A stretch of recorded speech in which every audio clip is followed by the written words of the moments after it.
ni gute uza kumbwira ngo urafise ngo umuhungu yagukunze ngo urafise umukobwa mukundana umuhungu mukundana ngo yakubwiye ngo mutajyamanye ngo araguheba?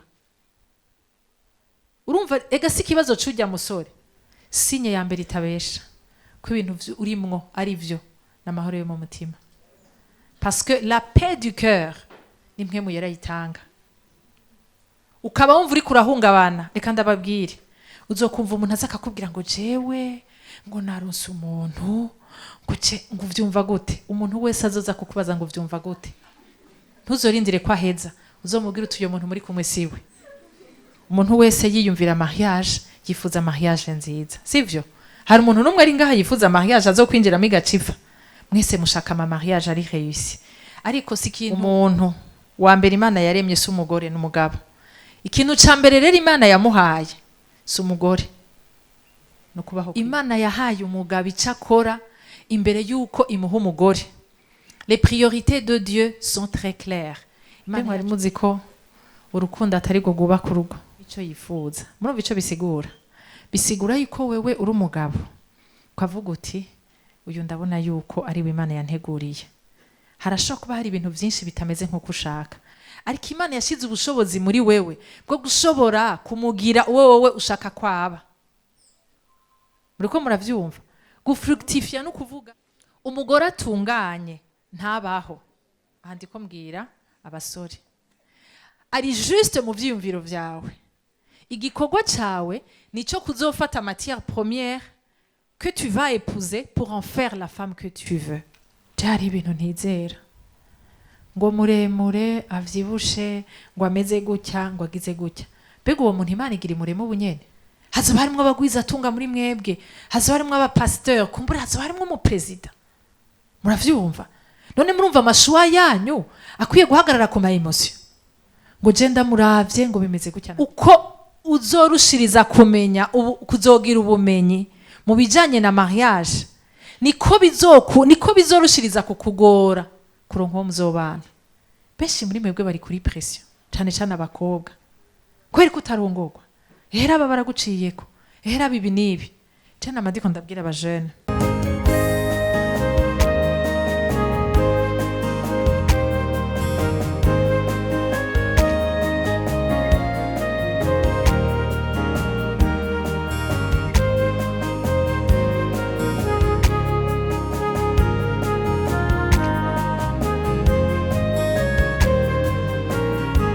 Sujet uno munsi yitwa mariage selon le cœur de Dieu, kuko nibaza ko mu bintu vya mbere bituragishinga uno munsi mariage rimwo. Sivyo gayemwe? Sivyo gayemwe? Kuko iryo shinga ni waba utarifise, kumbure uri muri bamwe Paulo yavuga ko badategerezwa kubaka, kandi naco si kibazo. Amen. Nagerageje kurondera definition y'icarico mariage. Rero mariage c'est l'union de deux personnes de sexe opposé, sivyo? Bon, mwe murashaka kuvuga muti ubu unye hasigaye hari ibintu biriya, mugabo nico gituma imbere yuko dutangura twarafashe pen yo kubabwira ko twebwe turi nishira hamwe ru Kristo. No kuvuga ivyo tuvuga byose bishingiye kuri Kristo, ntituja ando y'ikijambo ry'Imana rivuga. Et ça c'est très important. Rero mariage c'est l'union de deux personnes de sexe opposé, n'ubumwe bw'abantu babiri badahuje ibitsina. Mariage iratandukanye na fiançailles. Fiançailles ni promesse d'union entre deux personnes qui vont se marier. N'abantu babiri baja hamwe bakemeranya kuzobana, ntibabana baremeranya ko bazobana. Uyu munsi hari gihe bitugora gutandukanya fiançailles na mariage, kubera ko usanga muri fiançailles twifata nk'abantu bamaze kugira mariage, ariko ni ibintu bibiri bitandukanye. Umugambi w'ubuzima hagati y'abantu babiri bagiye kuzokubaka umuryango. Mama Jeannette yabivuze neza ngo turi inzu turiko turubakwa n'Imana kugira ngo tuzokubake imiryango inezerewe, sivyo? Muri kazoza tuzokubaka umuryango, hanyuma duce tugira iki twagura imiryango turimwo, kuko murazi yuko mariage ntabwo ari abantu gusa babiri baja hamwe, ariko n'imiryango irunga ubumwe. Iyo abantu bamaze kugira mariage, umuryango uyo nagiye kubaka ucika umuryango wanje. Amen. Murumva ivyo bintu bidakomeye? Mariage ni umugambi w'Imana, institution divine. Il ne peut prospérer que si ses fondations sont solides et ancrées dans les principes de Dieu. Ni ukuvuga iki? Ntishobora gutera imbere mu gihe imizi yayo idakomeye kandi idashingiye ku mategeko y'Imana. Amategeko y'Imana nashatse kuvuga les principes divins. Nico gituma twavuze kuko buriya ushaka kumenya ingene telefone ikora. Nibaza ko abantu ba mbere bakoresheje amatelefone barabajije le fabricant. Mbega itelefone uyikora wiyumviriye ko izokora gute, mbega niyagora bizogenda gute, mbega niyagwa hasi nzogira iki. Nico gituma uyu munsi turashaka kumenya icari mu mutima w'Imana igihe Imana yiyumvira mariage. Nimba utarubaka ni umwanya wo kwitegura kugira ngo ube umugore umugabo selon le cœur de Dieu. Muravyumvaga yemwe. Matthieu 6:33 ivuga ngo ariko mubanze mwitwararike ubwami bw'Imana no kugororoka kwayo niho ivyo vyose muzovyongerwa. Kuko niyumvira yuko umuntu wese yiyumvira mariage yifuza mariage nziza, sivyo? Hari umuntu numwe ari ngaha yifuza mariage azokwinjiramo igacifa.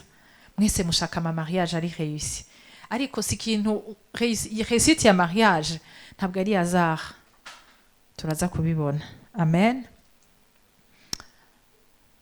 Genèse 2:15-17 uyu murongo muwandike kuko uraza kudufasha cyane mu bintu byose tugiye kuvuga. Itanguriro chapitre 2 kuva ku murongo wa 15 gushika ku wa 17 haravuga ngo uhoraho Imana ijana wa muntu imushira muri iryo tongo ryo muri Edeni ngo aririme arizigame. Sivyo? Musurinye imushira muri iryo tongo aririme arizigame. Ivyo bintu bitatu mu bisurinye. Uhoraho Imana abarira uwo muntu ati igiti cyose cyo muri iryo tongo ukijyeko ukugomba, ariko igiti kimenyekanisha iciza n'ikibi ntuzokijyeko kuko umunsi wakiriyeko uzopfa nta kabuza. Muri iryo tongo Imana yaza tous les soirs, sivyo? Kugira ngo ivugane n'abantu bayo iminsi yose ku mugoroba. Abo bantu babaho mu kubaho kw'Imana, ils vivaient toujours dans la présence de Dieu. Ikintu ca mbere Imana yahaye umuntu no kubaho kw'Imana. Muriko murabitahura? Igihe umuntu yakora icyaha, Bibiliya ivuga ngo Imana yaramwirukanye muri rya tongo. No kuvuga ko ya atmosphere kwa kubaho kw'Imana kwarasubiye mwijuru, sivyo? No kuvuga ko atamigenderanire umuntu yasubiye kugirana n'Imana.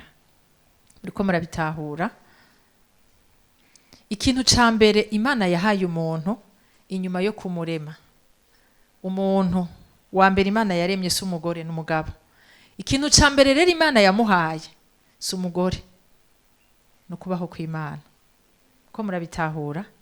Ikintu ca mbere Imana yahaye umugabo inyuma yo kumurema ntabwo ari umugore, ni atmosphère, ni présence de Dieu. Muriko muravyumva? Aha turiko turiga ama principe y'Imana. Muraza gusanga ari tout un processus. Mbega umuntu kugira ngo ashike kuri mariage yemewe n'Imana, Imana ikavuga ngo uyu muntu harageze ko ndamuha umugore aba ameze gute. Condition ya mbere n'umuntu ari muri n'umugabo ari muri présence y'Imana. Mwabitahuye? Si umugabo yubatse inzu, si umugabo afite amafaranga, si umugabo ari prêt, n'umugabo ari muri présence y'Imana. Muriko murabitahura? Muraza gusanga hariho abantu benshi. Aha ndiko ndavuga cyane cyane ku mugabo, no kuvuga abakobwa muraza kwiyumva. Muraza gusanga hariho abantu benshi mugiye muri elimina kuko mwasanze ivyitwa ko ari ama principe canke ama base akomeye, sivyo? Mutigeze mubiraba. Sivyo? Ikintu ca mbere Imana yahaye umuntu umugabo inyuma yo kumurema ntabwo ari umugore, ni atmosphère, ni présence de Dieu. Bisigura ko ikintu ca mbere umugabo akeneye ntabwo ari umugore, ni présence y'Imana. Umugore yategerezwa gusanga umugabo muri présence y'Imana. Be mwari muzi ko urukundo atari go gubaka urugo? Biraza kubashoka mugabo ni réalité. Kubera bajya abantu bavana iyo mwicaranye barakubwira tujya mugabo ndamukunda, ujya mugore ndamukunda, mugabo byanse ko tubana.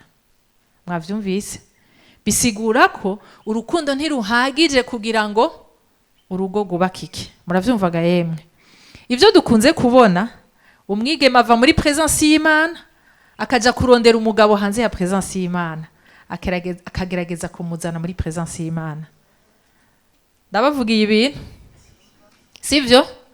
Ivyo dukunze kubona kubera ko uvuga uti jewe je maîtrise, ndazi ingene nzobikora, ndazi ingene nzomwakompanya, ndazi ingene nzomuzana mu nzu y'Imana canke muri presence y'Imana. Wewe urumva uri umukobwa aramaze gutahura ko kugira ngo urugo rwawe rwubakike ni vyiza kujya mugabo abari muri presence y'Imana, abafise agakiza. Sivyo? Umuntu ari muri presence y'Imana twabonye ngo tous les soirs Imana yavugana n'abantu bayo. Sivyo? Imana yavugana n'abantu bayo directement. Il y avait pas d'intermédiaire. Uyu munsi hagiyemwo intermédiaire kubera ko icaha cari cadutandukanije ntidushoboye kuvugana n'Imana directement. Muriko muravyumva? Imana idufashe cyane. Ikintu ca kabiri Imana yabwiye umugabo muri Genèse 2:15. Uyu ni wo murongo tuza guhagarara ko cyane. Yamubwiye ngo aririme, cultive, arime iryo tongo. Imana yahaye umugabo icakora imbere yuko imuha umugore. Mwabitahuye? Mwabitahuye gaye? Imana yahaye umugabo icakora imbere yuko imuha umugore. Les priorités de Dieu sont très claires.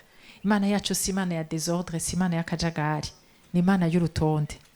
Iri ni jambo ry'Imana se ndiko ndabivuga. Mugende musome muri Genèse, biri clair. Sivyo?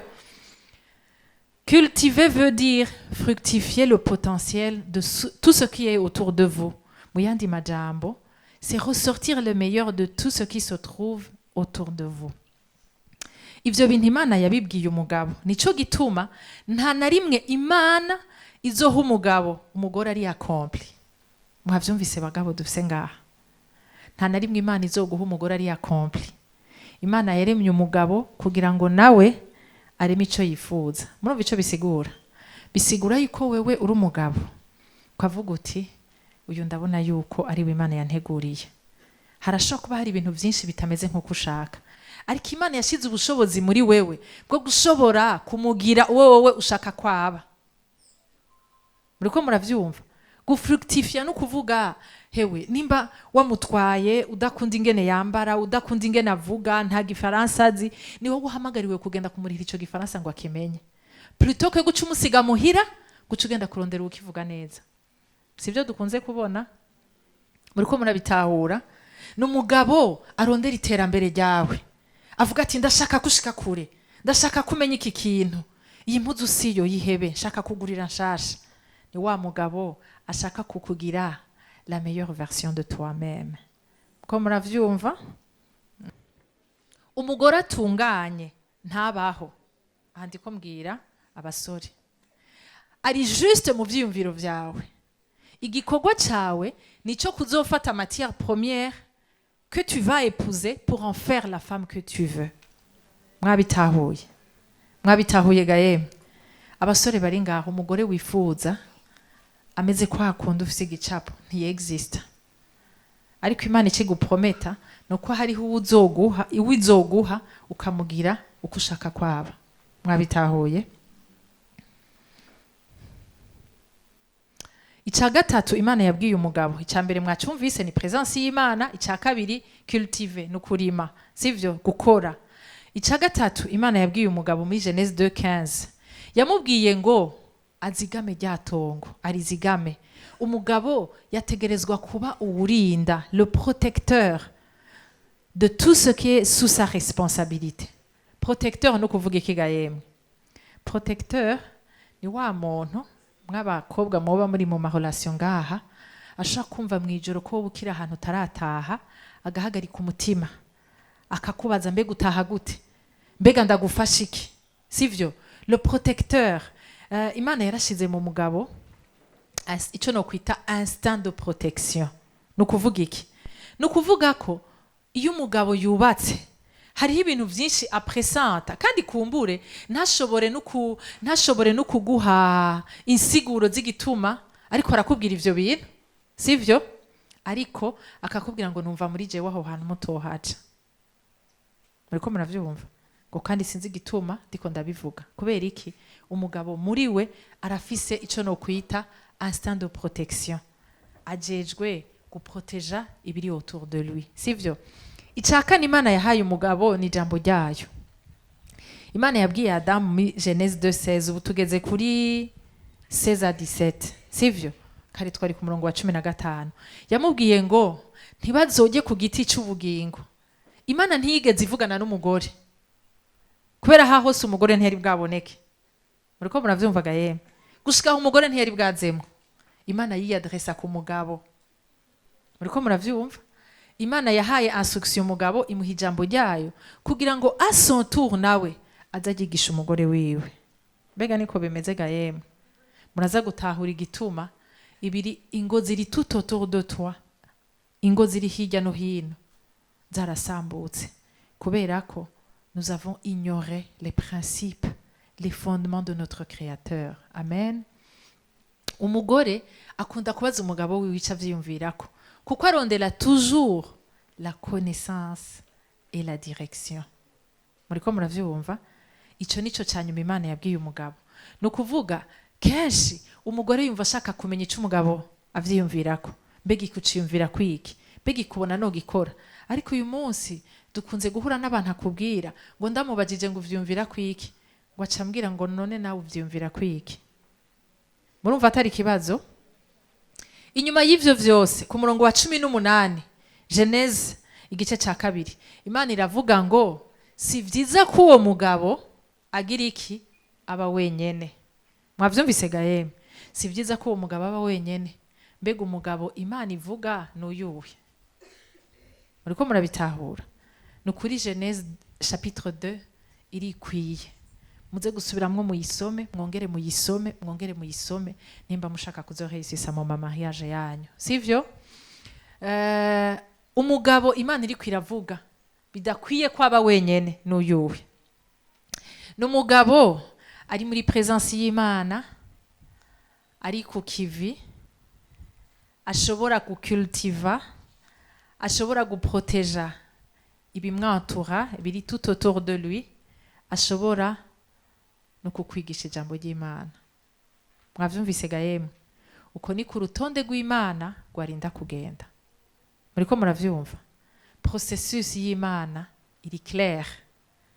No kuvuga urashobora kumbwira uti jewe ndabona abantu bari autour de moi, ivyo vyose atavyo baravye, atavyo bafise, mugabo bareshije.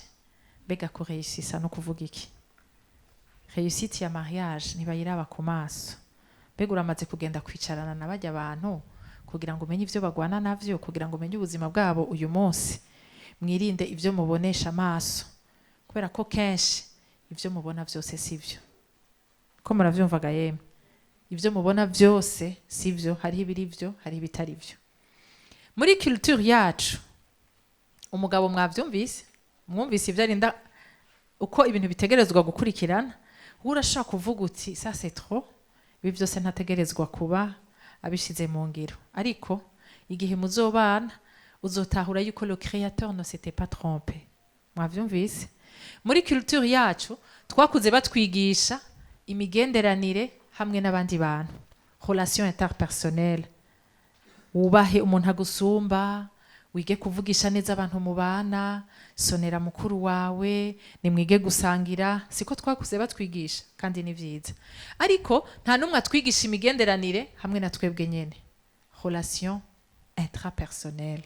Muriko muravyumva? Imigenderanire ya mbere mu buzima ikomeye c'est la relation avec toi-même. Muriko muravyumva? La relation interpersonnelle, ya relation uza kugirana n'abandi, y compris uzogirana n'umuntu mwubakanye, ijya relation izoba solide mu gihe relation avec toi-même iri solide. Muriko murabitahura? C'est ça le vrai sens du célibataire. Umucélibataire yategezwa kuba ari umuntu ari épanoui, yategezwa kuba ari umuntu yumva ko yuzuye, atari umuntu avuga ngo kubera ko ntari muri mariage ubuzima burahagaze. Kubera ko mariage ntizoza gutuma wewe uba umuntu akwiye, ni waba udakwiye. Sivyo? Kwimenya, kwikunda, aha ndiko ndavuga relation avec toi-même. Kwimenya wewe mbega urinde. Kubera iki jewe nshavura cyane? Kubera iki ndi umunebwe? kubera iki mfise inzigo, kubera iki kwimenya. Murazi hari ikintu ca mbere nabonye kigoye, c'est le rendez-vous avec soi-même, kwirencontra wewe ukavuga ngo jewe ndafise ikibazo, kuko hajya umuntu wa mbere azi ko afise ikibazo ni wewe nyene. Muriko muravyumva? Gusa turabirenga ko kandi tubizi, sivyo? Kwimenya, kwikunda. Ega n'ijambo ry'Imana riri clair, gukunde mugenza wawe nkuko nawe wikunda. Ntibakubwira ngo ukunde mugenza wawe gusumba uko wikunda. Oya, ijambo ry'Imana riri clair. Mbega urikunda, urakunda la personne que tu es. Kuko ni waba utikunda, ni gute uza gusaba umuntu ngo agukunde. Hari umuntu yavuze ngo ce sont les profondeurs qui communiquent. No kuvuga wewe nimba wumva wiyanka, n'abantu bari autour de toi bazokwanga. Iga rero gushima icyo Imana yakoze muri wewe. Amen. Kwiyubaha, mwavyumvise ga yemwe, kwiyubaha, se respecter. Ndababwire, uyu munsi turi mu bintu biteye ubwoba. Uravugana n'abajeune bakakubwira ibintu barimwo ukumva ko ari catastrophique. Muriko muravyumva?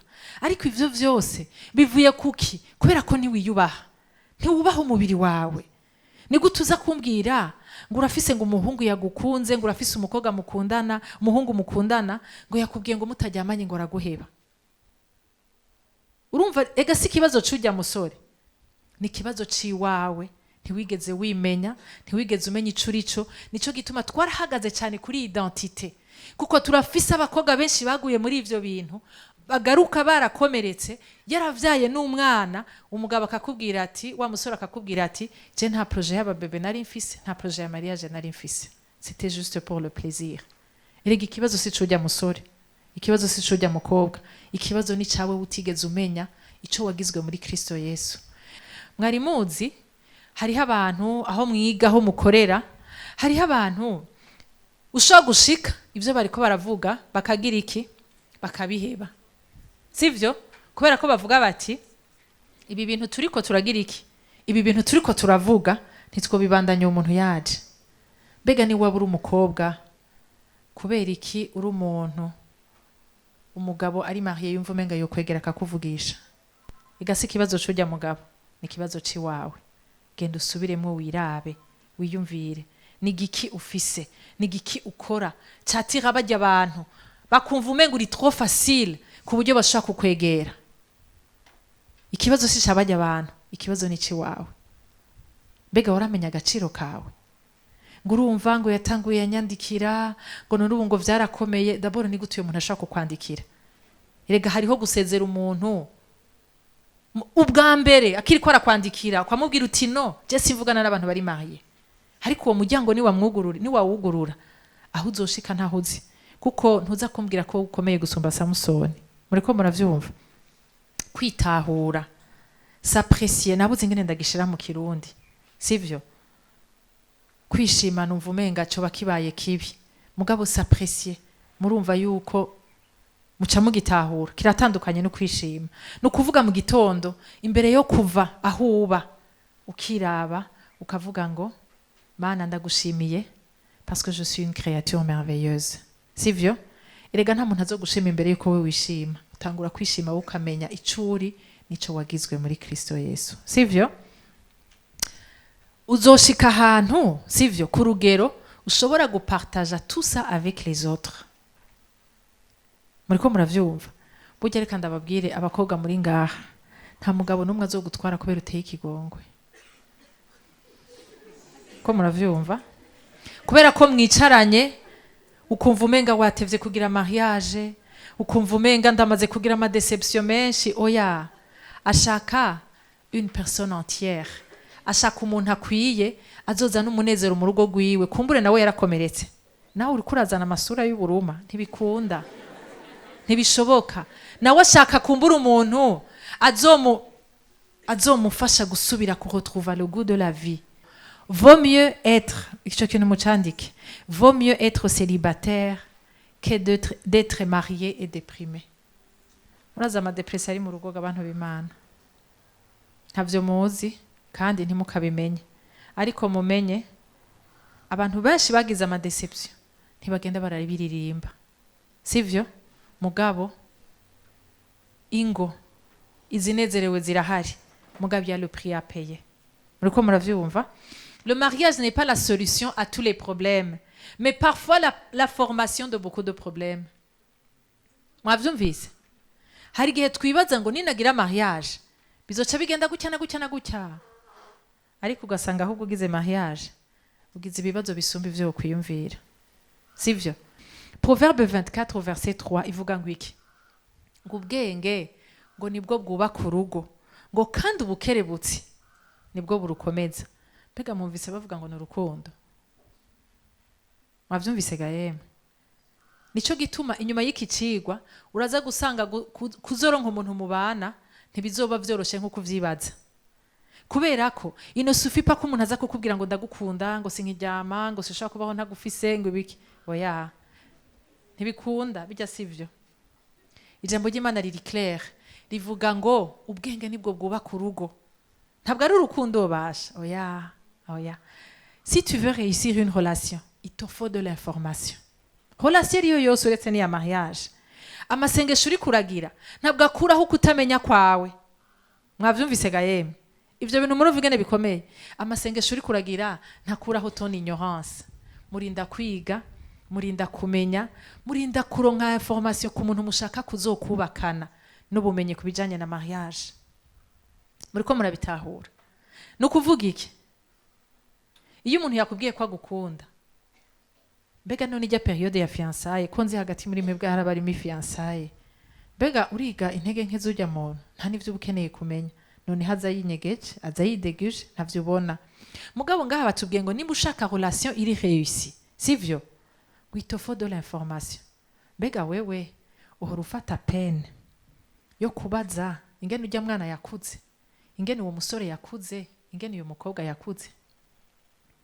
Mbega ubuzima bwiwe en dehors y'iyo relation arimwo bwifashe gute, abana gute n'abantu. Muriko muravyumva? Il vous faut de la sagesse pour la mise en application y'ivyo mwumvise. Kuba ukuze mu myaka ntibisigura ko ufise sagesse. Muravyumva ga yemwe? Nta kintu na kimwe gishobora gusubirira la connaissance. Nico gituma umuntu azoshika kure n'umuntu yemera kwigishwa. Muriko muravyumva? Ikibazo dufise nuko uko tugira imyaka myinshi twumva umenga ivyo bintu baza kuvuga byose turabizi. Me yaba mubizi hariho ama etapa mwame muba mwararenganye. Burya umuntu azotera imbere n'umuntu yemera kwigishwa. Hanyuma nta muntu n'umwe ashobora gushika ahantu ngo avuge ngo je byose ndabizi. N'igihe cyose muzoba mwarashitse mu ngo ntimuzohave mushika ahantu ngo mwumva umenga hewe byose turabimetriza, byose turabizi. Oya, mwame mushika ahantu mushaka kumenya ikindi gishasha. Amen. Jean 14:6 ivuga ngo jewe ndi nzira ukuri n'ubugingo. La vérité vient toujours de la source. Cyo gituma twavuze les principes de Dieu, principes de notre créateur. Sivyo? Aha anye nagerageje kwiyumvira un petit scénario kugira ngo twiyumvire, sivyo? Tugire igicapo cibi bintu vyose turiko turavuga, sivyo? Ibitabo vyose vy'amarecette sinzi nk'abantu bakunda guteka canke n'abatabikunda barabibona. Ibitabo vyose vy'amarecette, aha à droite haba hari foto yicuza kuronka, à gauche haba hari recette y'ibintu tegerezwa gukurikiza, sivyo? Nta na rimwe dushoka turaba la recette, dushaka turaba la foto yico dushaka kuronka. Ntushake gusa ifoto, ntushake gusa ifoto ya gâteau 3 chocolat. Mbega bisabiki les ingrédients urazifise, mbega bazivanga gute? Ninatangura gukubita ifarine hariho ama etape yo gukora gato. Sisho gutangura gukubita ifarine ntarakubita amagi, ntibiza gukunda. Et qu'est-ce qui se passe? Nukuvuga à la fin iyo bitagenda neza uraza kuba frustré kuko wakoresheje ibikoresho, wataye umwanya wawe, et à la fin nturonse ca kintu ushaka. Muriko muravyumvaga yemwe? L'image de ce gâteau c'est le résultat d'un long processus. Ni processus ndende, sivyo? Deux conditions pour l'avoir, ukeneye les ingrédients et la recette. Nukuvuga iki? Kugira ngo uronke mariage yubakitse inezerewe, ntukeneye gusa umugabo, ntukeneye gusa umugore, kuko iyo niyo ingrédient. Ukeneye aussi la recette. mbega nibiki bisabwa kugira ngo ijya mariage izobe cya gicapo jewe mfise, sivyo? Hari umuntu yavuze ngo le mariage est merveilleux, c'est le fait de vivre ensemble qui est infernal. Muriko muravyumva? Ce qui signifie que l'image est belle, mais le processus n'est pas facile. Muriko murabitahuraga yemwe? Nous nous mettons en colère contre les résultats. Iyo ya gato yanje yapfuye ndababara kuko nashizemwe amafaranga, nashizemwe umwanya, sivyo? Ariko sinshaka kwasuma la responsabilité des ingrédients ntafise. Mwabitahuye ga yemwe? Ikibazo sijya gato yapfuye. Ikibazo ni jewe ntafise ibikoresho bikwiye kandi ntabikoresheje nkuko bikwiye. Muriko muravyumva? Si tu veux le gâteau, tu dois suivre la recette et utiliser les ingrédients. Umujene wese ari ngaha, iki kintu mucumvirize, arafise igicapo ca mariage yifuza, sivyo? Ariko ntiyigera yibaza les ingrédients zikenewe et comment il faut les mélanger kugira ngo azoronke ca gicapo kiri mu mutwe. Urumva ico nshatse kuvuga?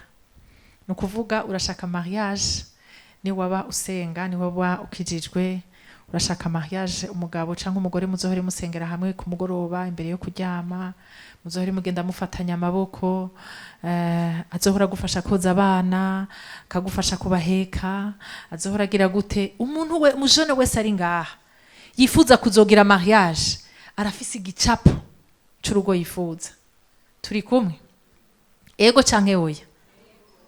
Umujene wese ari ngaha, kuko abajene dufise murakuze muri isumbuye, nta mwana arimo. Umujene wese ari ngaha arafise igicapo ca mariage yifuza.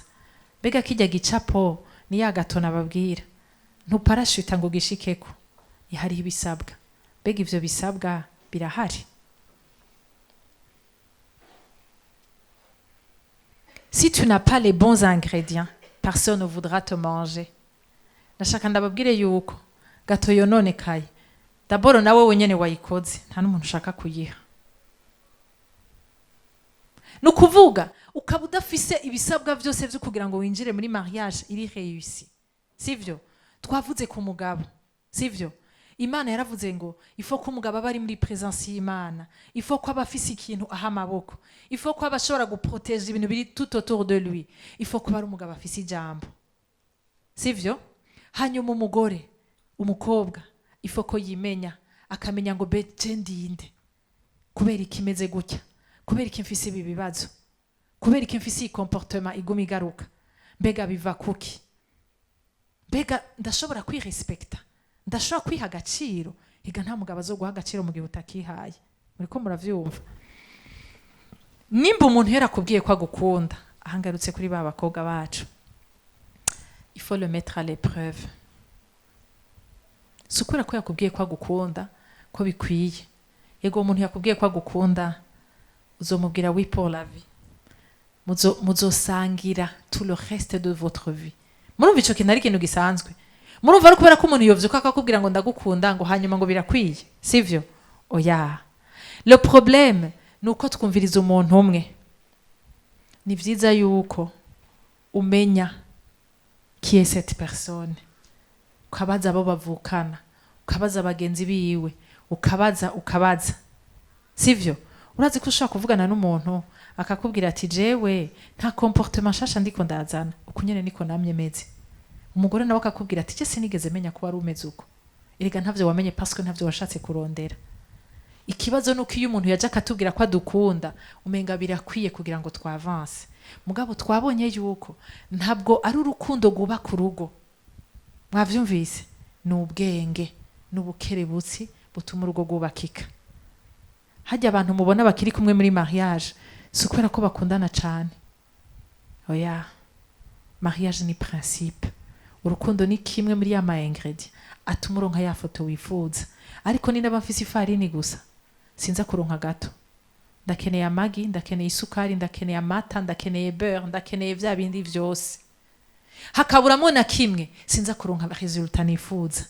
Nahawe rero hukuderibera ukavuga ngo aya ma ingredient yose sinda yakeneye, j'assume kuzoronka igicapo kidasana kimwe nifuza. Muriko murabitahura? Ntimwibagire yuko bikenewe cyane kwimenya imbere yo kumenya ibindi. Nico gituma ari cyo cigwa ca mbere twatanguriyeko. Jewe ndinde nibiki vyankomerekeje kubera iki mfise caractère, kubera iki nigumura, kubera iki mbuda, kubera iki ntazi gusaba ikigongwe. Nico gituma nico cigwa ca mbere twatanguriyeko, kuko wewe ni wamara kumenya uriwe biraza kudetermina le genre de personne que tu vas attirer. Muriko muravyumva? Utegezwa kumenya force zawe, utegezwa kumenya tes faiblesses, utegezwa kumenya ta vision, utegezwa kumenya ta mission, parce que la connaissance de soi-même va déterminer comment tu vas choisir tes relations. Sivyo? Je no musi ndumva abantu bavana non pas kubera ko hagemwe ubusambanyi muri mariage yabo, mugabo kubera ko umugabo akubwira ati umugabo ntatahura neza ministère yanje, umugore ntatahura neza iyo ndiko ndaja, ntatahura neza ivyo ndimwo, abo bantu bakavana complètement. Mbega iyo mwicaranye muri ayo mafiançaye yanyu, sivyo? Canke ni mwicarana, urumva yuko mu bintu uzobaza ujya muntu mwicaranye arahari karaja. Ijambo ry'Imana riri clair, rivuga ngo mbega abantu bashobora kujana batasezeranye. Mbega muzosezerana n'umuntu atazi yari kwaraja? Ndabasavye mubaze ibibazo vy'ubwenge, cyane cyane abakobwa muri ngaha, parce que la vision en premier ni y'umugabo, parce que umugabo n'umutwe w'urugo, arafise hari kwaraja. Mu bisanzwe mu vy'Imana yatunganije, yategezwa guhura n'umugore aza kuza kumacingana ya vision ariko arajamwe, canke aza kuza gusahiriza kugira ngo bashobore gushika kuri ca kintu. Muriko murabitahura? Mbega mu vyo muganira iyo mwasohotse uramubaza uti uri kuja ufise vision iyi, wiyumvira kuzobiki mu myaka 10? Canke murakundana, mwafunguye, mwanyoye, mwatashe, sivyo? Aho hano turinda kuharengera. Muriko muravyumva? Mbega umuntu twicaranye nawe ariko ajahe? Reka ndabahe un petit exemple. Urashobora kuba nk'uburi umuntu uvuga uti jewe muri principe zanje iki kintu ntaco nzokora. Reka ndabaha akarorero gasanzwe kari freka, sivyo? Urashobora kuvuga uti jewe ndakunda hanze, mugabo je sinzoja kubesha, kuko kugira ngo ube hanze hariho abavuga vyo, mugabo benshi bavuga ibitari vyo, sivyo? Ugaca uhura n'umusore akubwira ati jewe nzogenda vuba, kwamubaza uti ugiye mu biki? Ngiye muri ibi na biriya, ngiye kwitanga. Uzotanga histoire yihe?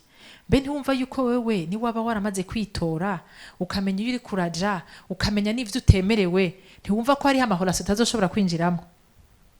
Ikibazo nuko twebwe ubwacu aho turiko turaja ntaho tuzi, ntaho dufise. Uri kujahe? Kubera kuri kuriga ivyo uri kuriga? Turi kumwe? Muravyumva? Murumva tudakeneye mpwemu yera? Erega wewe urashaka kungarantisa ko ubuzima bwawe urabuzi, mugabo uzi uno munsi, uzi nejo hahise, muga tu peux pas me garantir ko ivyejo bizi. Nico gituma urakeneye mpwemu yera. Mwabitahuye ga yemwe? Ntushaka kumbwira ngo nabiravye ndabishoboye, nzobishobora. Mbega ibikurindiriye ejo urabizi? Mbega ni waba uzorindira imyaka 10 urabizi kugira ngo uronke umwana? Hariho ibintu tudafise, sivyo? Dutegerezwa gukonta sur le Saint-Esprit. Nico gituma turakeneye kumubaza, mbega iyi relation ninjiyemwo ubona bizorengana? Ikibazo ntacuzi nuko tuja gusenga twamaze gukunda, bitagishoboka ko dusubira inyuma. Uriko muravyumva? Ndibuka yuko kera hari haharawe ibintu vy'amasinye, ngo kugira ngo umenye ngo ko umuntu ngo ariko arakubaza ngo ariwe, ngo saba ngo bimenyetse Imana. Mbe muratsi ko hari ikintu bita les esprits familiers? Mwavyumvise? Abantu bahagaze ku bimenyetso, ivyo bintu mubivemwo. Ntawuzi neza ko ari vyo, fata ko atari vyo. Birashobora kuba ari vyo, muga probabilité nini nuko atari vyo. Sinye ya mbere itabesha ko ibintu urimwo ari vyo n'amahoro yo mu mutima, parce que la paix du cœur ni mpwemu yera yitanga. Ukaba wumva uri kurahungabana, reka ndababwire, uzokumva umuntu aza akakubwira ngo jewe ngo naronse umuntu ngo uvyumva gute. Umuntu wese azoza kukubaza ngo uvyumva gute, ntuzorindire ko aheza, uzomubwira uti uyo muntu muri kumwe siwe. Ibintu vyose uri kurinjiramo ntukeneye umuntu, ukeneye mpwemu yera, ukaba wumva ata mahoro ufise. Iri jwi ryanje uzoguma uryibuka après 10 ans ngo yari yarabitubwiye. Sinifuza ko iryo jwi rizoguma rigaruka muri wewe uregreta ubuzima bwawe bwose. Le mariage ntabwo ari ikintu gisanzwe, parce que tu n'as pas le droit de retourner en arrière. Mwavyumvise? Ntuvyuka uvuga ngo birapfuye, ngo ndabihevye. Sivyo? Simvuze ko abadivorceje ari kibazo, parce que Imana ntiyanka abadivorce, Imana yanka le divorce. Kuko divorce murazi carico ni conséquence y'ama ingrédients adakwiye na séquence utakurikije mu gukora ya gato. C'est le résultat y'ama ingrédients wakoresheje atariyo kugira ngo ukore ya gato yawe. C'est évident, c'est plus qu'évident. Niyo utashiramwe umwambiro gato yawe niza kuduga. Muriko murabitahura? Niyo utashiramwe isukari ntiza kuba uko yategerezwa kuba. Reka ndababwire, umwambiro c'est un petit détail. Utuntu tungana gutya, ariko uza gushiramwo tugatuma ya gato iba kwa kuntu. Woshaka kwiyamfuta ukavuga ati utu tuntu tungana gutya muri recette yanje reka ndatureke. Ndagusavye ntiwigire umunyabwenge muri ibi bintu. Va chez le créateur, mubaze mbega ukinyiyumvira jewe washaka kunkoresha iki. Je nababwiye nti vous n'avez pas le droit de demander ce que vous voulez. Byari ibintu ntizera ngo muremure avyibushe ngo ameze gutya ngo agize gutya. Mbega uwo muntu Imana igira mureme ubunyene, igira mureme canke arahari. Ariko nimwumva ko mariage ari y'abantu bari mature. Nico gituma tugiye kuvuga mariage tugezaho tumenya Imana twakurikiye yariyo. Turafise ama destine. Wowe mu mutwe ufise muremure agize gutya ari muri kiriya gihugu, non, c'est pas ça. Wategezwa kwicara au pied de ton créateur ukamubaza mbega ukinyiyumvira wari kuntwara he? Uri kuranyiyumvira, wanyiyumvira ko gute? Parce que ni wafise igicapo cawe dans 10 ans, ni wafise igicapo cawe dans 20 ans. Uyu munsi kumbure mwese mubona umenga muri cyo kimwe, mais dans 10 ans ça sera pas ainsi. Hazoba harimwo abagwiza atunga muri mwebwe, hazoba harimwo abapasteur, kumbure hazoba harimwo umuperezida. Muravyumva? None murumva amashuwa yanyu akwiye guhagarara ku ma emotion ngo je ndamuravye ngo bimeze gutya na gutya. Muriko muravyumva? Si ikibazo cyo kurababasha, c'est plus profond. Mariage si ikintu mwiyumvira, n'umuntu mubana muryamana mwirigwana mushwana mugasubiza hamwe, umva mubana muma eta yose y'ubuzima bwanyu.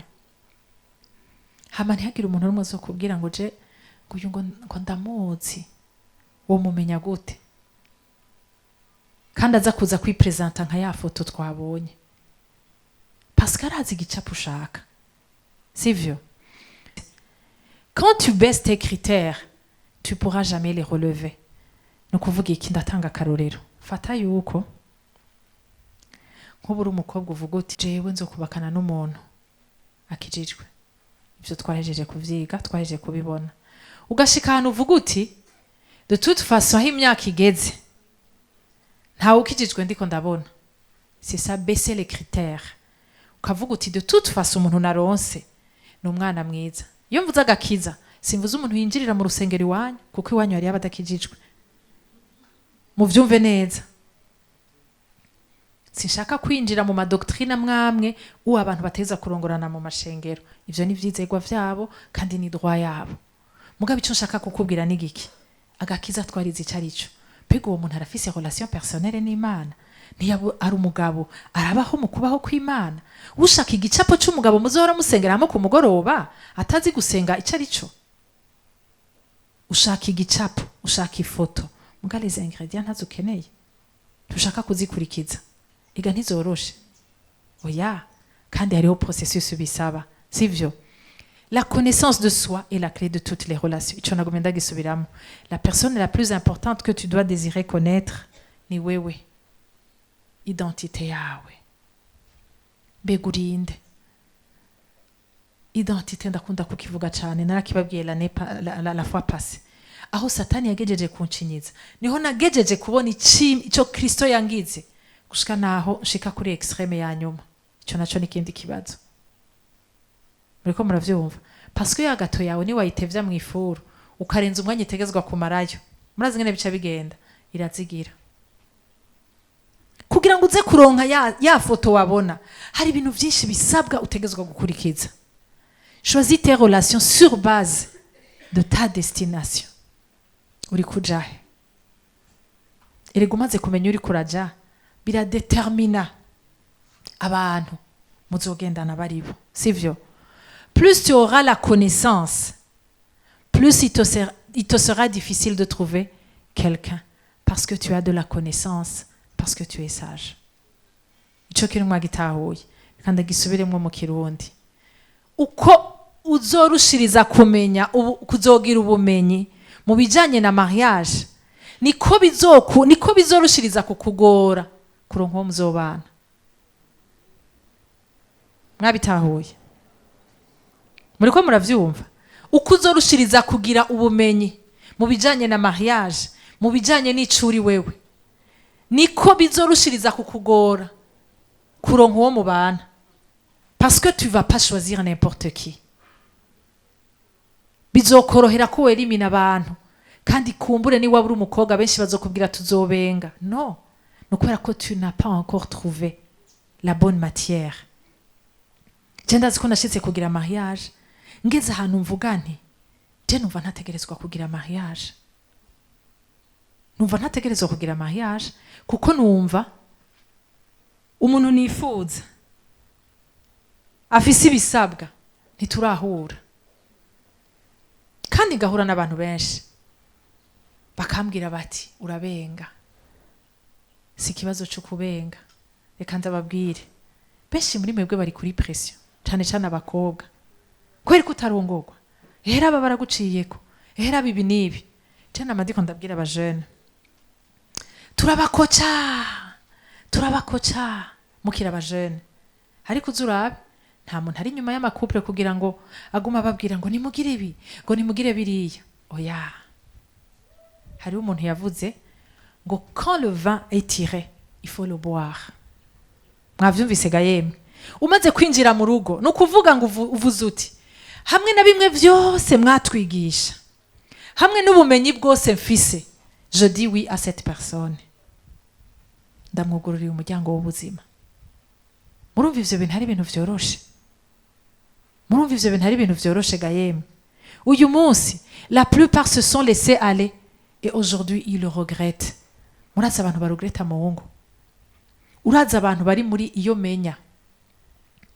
Reka ndababwire je nasanze ibintu vya mariage ni ibintu atari vyo gukinisha parce que umuntu muhura umunsi umwe akakubaza urampa numero ukamuha numero mukaba muratanguye kwandikirana ibintu bigakura mukanya gatoyi bikaba binini mukanya gatoyi mukabwira imiryango ko mugira iki mugira mwubakane basha vyatanguye imenga no gufyina. Muriko muravyumva ndasenga Imana ngo uyu munsi igihe cyose uzokumva le mot mariage ujugumire muri wewe wumva ari ikintu cagutse wumva ari ikintu kizokwimplika abana. Twarumvise amatemonyage ngaha cagihe muri ya séance yo kwimenya no gukira ibikomere abajene bakomerekeye mu miryango umujene akaba ari kuri stade avuga ati narumva ko no kwica umuvyeyi yamvyaye. Bego uyo muntu akomeretse gutyo azoshobora kubaka wa muryango unezerewe mama Jeannette yatubwira. Muriko muravyumva nico gituma ntutebe inyuma uvuga ngo je nakuze gutya. Hari abantu baguma muri inyuma je nakuze gutya je bimeze uku jewe iwacu le passé est déjà passé. Ico ushobora guhindura c'est le futur. Bego uri gukora iki kugira ngo urugo uzokubaka ruzobe rutandukanye n'urwo wakuriyemo? Uri gukoresha ama ingredient yahe? Muriko muravyumva ga yemwe n'ama ingredient ayahe uri kurakoresha? reka ndababwire abajene burya iyo wamaze kuba ufise icyiyumviro kanaka ntukunda yuko hari umuntu akuzanira ibitandukanye n'ibyo ufise, kuko mu ma intervention menshi turonka umujene arakubwira ati genda afise abo tubana nta Yesu bafise ariko bafise urugo rwiza. Muzogume mwibuka iki kintu, ibyo mubona byose si vya kweri. Mwavyumvise ga yemwe? Ibyo mubona byose si vya kweri. Igihe twiga la fois passée nababwiye nti narashitse ahantu urugo rurananira, sinabibabwiye? Bega abo babarandavye ico gihe hari umuntu numwe yabona asa n'uwo gwananiye? Hari numwe ga yemwe? Ko benshi muri mwebwe banzi. Rero nashaka ndakubwire ibyo uri kurabona byinshi sibyo. Je nico gituma niyo mpuye n'abantu babiri, umugabo n'umugore bagiranye ikibazo, ndirinda guhagarara kuri kote y'umuntu n'umwe, kubera ko wumvirije umugabo wumva afise rezo, wumviriza umugore ugasanga afise rezo gusumba. Muriko muravyumva? Kubera iki? Bajya abantu babiri nibo bazi ukuri. Uyu munsi mufise chance kuko biracashoboka, ariko demain ça sera trop tard. Nibamara kukwambika impeta uzodutumira tuzokunywera nk'abakunzi, ariko ibikurikira c'est toi qui va assumer. Nico gituma wicare wiyumvire, mbega ndiko mvuga wi kubiki? Ndiko mvuga wi kuri inde? Umuntu ngira nugururira ubuzima bwanje ninde? Nuwahe? Yakuze gute? Okay, yarakuze gutya. Okay. Mbega maze guhura na Yesu vyagenze gute? Hari impinduka yigeze iboneka? Uyu munsi ninde? Eske hamwe n'ibi byose ndashobora kuvuga wi? Imana idufashe cyane. Mbega hari icyo mwaronse? Nukuvuga wa mukobwa uri ngaha ushaka kuzohitamwo umuntu mubana, mbega uyo mugabo les principes z'Imana ziri clair. Urashaka kuvuga uti jengira ndabikora uko ndavyumva, ariko nashaka ndakubwire yuko Imana nayo irafise ingene ibikora n'ingene yavyiyumviriye, kandi nta na rimwe izokwigera isubira inyuma kuco yavuze. Les principes ziri clair. Ire mu mugabo yamubwiye ngo nabe muri presence y'Imana, aramubwira ngo nakore. Uyu munsi urahura n'abajene bakakubwira ati ndaza abantu bagize mariage badakora. Sindavyanse. Mugabo reka ndakubwira ikintu kimwe, nimba bajya abantu hariho ijambo riri special Imana yababwiye ati nimwinjire mu rugo, je vais pourvoir, wowe yabikubwiye. Ntukarabe à côté de toi ngo nakaragize mariage adakora ngo kandi ça a fonctionné. Mbega urazi kugira mariage ukazurarindira abantu kiri utiheze ngo ndafise ngo shida ya rasyo ngo ntagwaje umwana, ubwo rugo murumva ari Imana yari yakubwiye ngo ujemwo? Mbega kubera iki tutorindira? Kubera kuko nosenga nisonze cyandi ko ndasengera umugore, ntosenga nisonze cyandi ko ndarondera akazi kugira ngo nzosha kuronka ingene mbeshaho umuryango. Murumva ibintu Imana ivuga bitari clair? Mbega kubera kategerezwa kugucisha ku biti no ku mabuye adafise akazi ko ategerezwa kugutwara? Arafise insécurité, arafise kumbura igikomere, kumbure tu dois l'accompagner, tu dois urategerezwa kumutekanisha. Reka tugende buhoro buhoro tubanze dusengera iki. Les priorités ziri clair. Reka ndakubwira wa mukobwa uringa urashaka kwiyamfuta ukavuga uti je tuzogira mariage Imana izotubeshaho, sivyo? Mugana shaka ndakubwire, nimwaba mutavyumvise cyo kimwe, mube mwaronse n'ijambo rizobaherekeza, ça va pas être facile. Kuko ejo umwana niyagwara kwa muganga ntuzovuga ngo turafise ijambo, bagusaba amahera muri urgence. Mwavyumvise? Bakubwira ati riha imbere yuko twakira umugwayi. N'est-ce pas kuzoba uri frustré?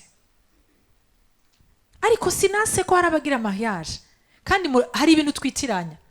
Abantu bakorera Imana kajya n'akazi, Imana nibahemba. Mugabo wowe ukabura umujene, umusore uvyuka saa 3 udafise ico ukora, urafise abantu bakurungikira hirya no hino, ugaca wumva ko wotegura mariage. icyo ni ikibazo. Le créateur avuga ati banza ube muri presence yayo. Reka ndababwire kubera ko atubwira ngo abagabo tube muri presence yayo, murazi igituma? Ni ukubera ko muri presence yayo nizo guhishurira amabanga, izo kubwira ati muri rya quartier ubamwo hari ikibazo c'amakara, tanguruza n'amakara, tangura ukora ibi. Erega muri presence y'Imana niho tuzoronkera vya bindi vyose dukeneye. Muriko muravyumva? Hazokubwira ati tangura ukora iki.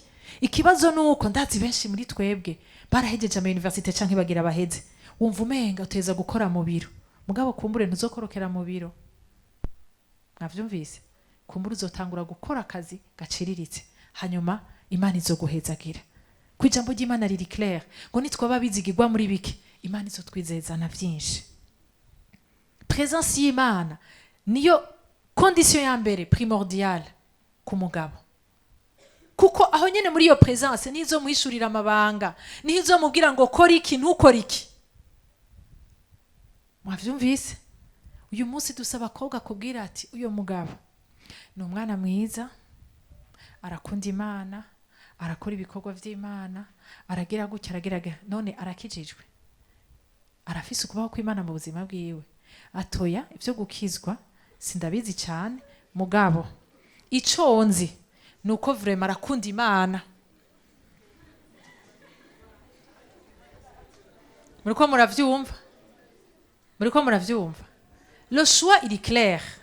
Ndashaka kuvuga ni muri rya gato yanje isukari ndayiretse, ico nza kuronka ni gati itagira isukari. Mbega uri prêt kuyirya? Mbega uri prêt kurya image yico uza kuronka ni wakoresha ya ma ingredient yose wavuga? Muriko muravyumva? Ni umwana mwiza, arasenga. Sinakubajije ko asengera iwanyu, munyumve neza, ndabisubiramo. Arafise intahe, yarahuye na Yesu. Mbega ko ijambo ry'Imana rivuga ngo umugabo ni umutwe w'urugo. Mbega umutwe w'umugabo ninde? Ni Kristo. Mbega reka ndakubaza ikintu kimwe, ko dukunze kubona abantu bava hafi y'amashengero aho bababona bagaca batangura kubaho ubundi buzima, no kubera iki? No kubera ko nta mutwe abafise. Parce que ni n'abafise umutwe ari we Kristo. Sinza gushika mu kindi gihugu ngo ce ntangura gupayuka, ce ntangura kwambara ubusa. Oya, ntibijanye na pastor ko mbona, ntibijanye nabo dusengana ko bambona, bijanye nuko mfise umwami tugendana ahantu hose ndi. Murabitahura?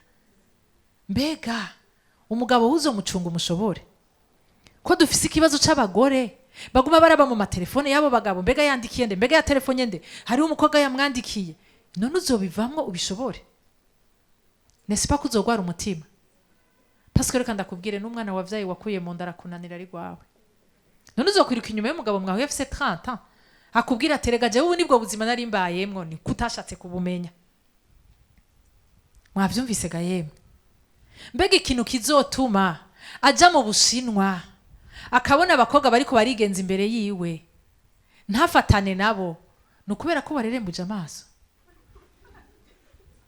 Muriko muravyumva ga yemwe? Ikizotuma ico kintu atagikora ni ukubera ko afise umwami bagendana, atinya, amubona, ntaza kureka kijya kintu kubera wewe. Nashaka ndagutangarize, hariho vyinshi batariko barakora kubera ko bariko barabaresha, ariko umunsi yagushikanye ni waba uvyaye gatatu wazokubaza ati mbega ujahe, nta nuwo gutorereka. Muriko muravyumva? Nico gituma biri très important kumenya ko uwo mugabo ugiye guhitamwo abaho mu kubaho kw'Imana, afise Imana ivuga mu buzima bwiwe. Mbega aratinya Imana? Mbega niyo bakubwira ngo kura impuzu atinya Imana iyihe? Reka ndagutangarize, akaba ariko arakubwira ngo kura impuzu uno munsi muri fiançailles, fata ko bibwira abakobwa nka 10. Parce que umuntu, un homme qui va t'épouser, kugira ngo gwa rugo ruzobe gwa rundi wifuza, ateza kuba ari umuntu akorespecta, ateza kuba ari umuntu arespecta ton corps. Mwavyumvise ga yemwe? C'est aussi simple que ça. Mbega arafise Imana ivuga mu buzima bwiwe, arafise ico atinya, kuko niyo badafise ico atinya ntaco azotinya nyene. Iyo ni principe ya mbere. principe ya kabiri noneho birakurikirana. Ni waba uri umugabo uri ngaha, uri umusore uri ngaha, ukabubaho mu kubaho kw'Imana, azoguhishurira amabanga, azokugurura amaso, azoguconnecta avec les bonnes personnes. Aha dufise abajone bakubwira ngo nta kazi nshobora kuronka, nawe iwacu mfise hajya, ntibisaba uwiwanyu, parce que uri uwo kwa le créateur.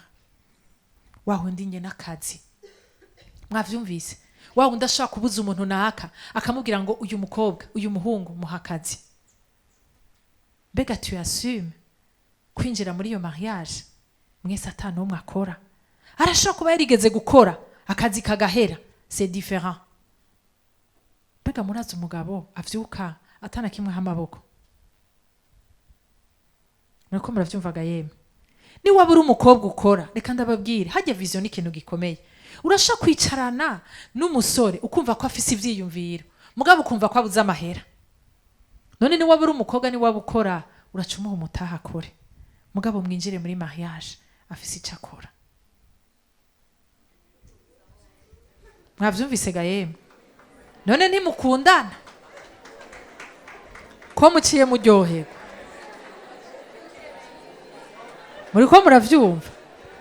Muriko muravyumvaga yemwe? Umugabo ingene akoze arakunda icubahiro. Muriko muravyumvaga yemwe? Ingene umugabo akoze arakunda icubahiro. Muriko muravyumva? Arakunda icubahiro. Nibiryoshe ko muza gutaha umugore ari wakora, umugabo yasigaranye abana. Murumva ivyo bintu vyoroshe? Wa mukobwa uri ngaha rero Imana ikaba yaraguhezagiye, ukaba ufise ubwo buryo. Reka ndababwire, ijambo ry'Imana ryavuze ngo ubwenge nibwo bwubaka urugo, sivyo? Mukaba murongorwa na mpwemu yera. Ayo mafaranga yukuza kugukwa kugira ngo iwabo n'umukobwa ntibazona gucishe mwijisho, umukobwa arashobora no kuyaguha akakubwira ati ntumaramare. None reka ndakubaza ikintu kimwe, cyenda rabo no munsi abantu bariyandeta, abagabo bariyandeta kugira bakora ubukwe. Après muzuba mufise urugo ari wewe umugabo n'umugore musangira vyose. Erega rijya deni yagiye gufata muzofashanya kuririya. Warubizi? None ntumva ko Bibiliya iri clair ivuze ngo ubwenge nibwo bwubaka urugo, ntabwo ari urukundo basha. Cyo kintu mutahe mukizi. Ubwenge principe z'Imana ziri clair. Kwa bukora uri umukobwa uwo muhungu akaba yarabuze icakora, nimusengere hamwe umufashe kwiyumvira no gusenga no guhamagara Imana kugira Imana imwugurire umuryango. Adefo y'ivyo umuha umutahe niwe ufise amahera, akaba avuye ku Mana, uzomuha umutahe kandi ivyo azokora bizotera imbere. Muriko muravyumva? Arashaka gukora, arashaka guprotéger ce qui est autour de lui. Mbega n'umuntu atona kuri sécurité yawe, afata gute ibintu biguye mu maboko yiwe? Hari umuntu akubwira ati jewe amafaranga akorokeye mu ntoke zanje abagiye, none uwo muntu azoshobora gutunga urugo? Burya Imana irateye ubwoba. Vyose yarabitubwiye, gusa twebwe twaraje turayibwira ngo warihenze. Nayo ikizi katubwira après 10 ans ati nagira ndakubwira ko ari we wihenze. Mbega ari mwijambo. Basha urugo ni ministère, urugo n'umugambi w'Imana. Mbega ari mwijambo. Mbega wa musuru uri ngaha, uwo mukobwa ugira utware. Mbega urazi ko hari no ukubwira ngo mujyamane kugira ngo akugeze, yumva aho ubwenge bwawe bugera. Muriko muravyumva? Wa muhungu uri ngaha ukaba ubona ufise umukobwa ari trop facile, biroroshe yuko no mu rugo uzosanga agendana n'abandi bagabo. Mwabitahuye? Iyo mwicaranye nimuvugana ibintu vy'ubwenge, mubazanye ibintu vy'ubwenge. Iyo umuntu aje akakubwira ngo ndagukunda, mais lui a les preuves.